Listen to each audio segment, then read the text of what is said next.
আচ্ছা, তোমার এই বেগুন সুন্দরী কনসেপ্টটা এলো কোথা থেকে মাথায়? মাথা থেকে তো এলো, কিন্তু কিভাবে ভাবলে যে বেগুন সুন্দরী হতে পারে? কোনো গল্প নেই, গল্প তো আছে। ভেজে নিলাম, ছড়িয়ে দিলাম সবকিছু আর খাইয়ে দিলাম। কারো ভালো লাগে, কারো ভালো লাগে না। খিচুড়ি দাও। বেগুনের কি অনেক গুণ? বেগুনের কি অনেক গুণ?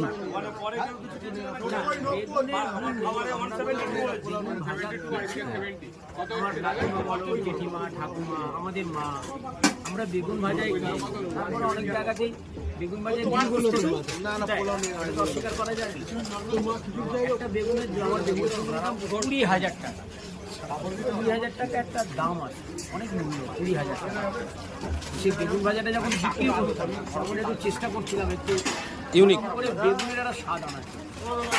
বেগুন ভাজাটা তো বেগুন ভাজাই, যদি একটু সুন্দর করে সাজানো একটা গন্ধ, একটা স্বাদ